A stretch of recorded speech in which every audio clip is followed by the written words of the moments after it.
Hello and welcome to a very windy edition of Woke Watch. Now, if we take being woke as taking an issue and being overly offended by it, even if it is a big issue, you pick one piece of it apart and blow it out of all proportions. Sometimes the issue doesn't even fucking exist. But through one's actions, the woke activist makes the problems worse. If that's woke, then strap yourselves in for the wokest edition of Woke Watch to date. Our story takes us to Phoenix, Arizona in the USA, where a local council employs two diversity activists. So if you live in Phoenix, your council is effectively taking your taxes and may as well be fucking burning them. So the activists consist of, rather predictably, a black man and a white woman. There's nothing wrong with that. I expect when they have sufficient funds, they'll also have a disabled transgender Asian lesbian just to tick every sodding box. I digress. What happened was the activists saw photographs from a local disco. It was a fundraiser that had been held at an elementary school. And when they saw the photos, rather predictably, they lost their minds. So we know that being in an almost permanent state of fake outrage is pretty much the default position for woke activists. They're always on the very cusp of being triggered. They just need Twitter to tell them what to be triggered by. And the photographs came from a 1970s themed disco. But the activists saw something wrong, at least to them, because the DJ, Kim Coco Hunter, was not only wearing an afro wig, but the activists also saw he was wearing blackface. I often say a problem with woke people is they tend to look at the past through modern values and standards. But this was a 1970s themed disco taking place in 2022. So how could the DJ be so out of touch, so wicked, so insensitive to effectively break out the boot polish like it's 1922? Well, there's one small but rather important detail the stupid woke bastards overlooked. Mr. Hunter isn't wearing blackface, he's African American. So I think all reasonable people agree that racism in all its forms is utterly vile. But let's do a quick recap. Two activists decided to call a black man racist for being black. That is wokeness at its finest, seeing a problem that isn't fucking there. And I would have thought that any normal person would hold their hands up and say, I fucked up, I'm sorry, I will now fall on my sword. Maybe even decide that the world would be a better place without them and throw themselves in front of a train. But we're not talking about normal people, we're talking about the woke.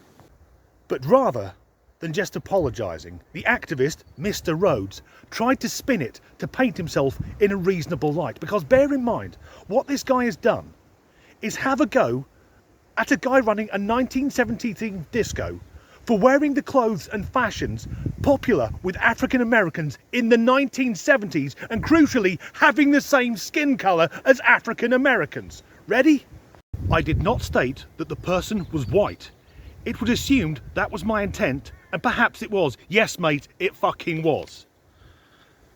But nonetheless, looking at Mr. Hunter's Facebook page, it seems that at the very least he is in darker makeup, if not blackface, or I am completely mistaken and it's the patio lighting.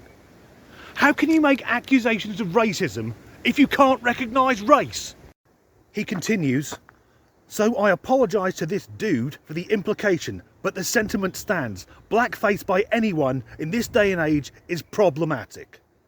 So by that I assume anyone black who uses makeup to smooth out their skin tones is now a fucking Nazi. However, the true hero of the piece is the DJ, Mr. Hunter himself, who gave the following statement. Was I not black enough? How black do I have to be for people to know I'm an actual black person? And this is pure gold because he wraps it up with a wonderfully politically incorrect statement. In their defence, how many chips in the ice cream do you see? Where do we go from here? I guess the next move from the overly sensitive woke brigade will be, if they espy a Sikh gentleman walking along the street, they'll all shout, "Get that turban off, you racist prick," on the off chance it's someone of a different race and religion doing some inappropriate cosplay. And I say this almost every episode of Woke Watch. This far left woke bullshit plays directly into the hands of the far right because it trivialises the real issues. Because I think it's a bit petty to call out a black guy as a racist because he may or may not be wearing some makeup that makes him look black.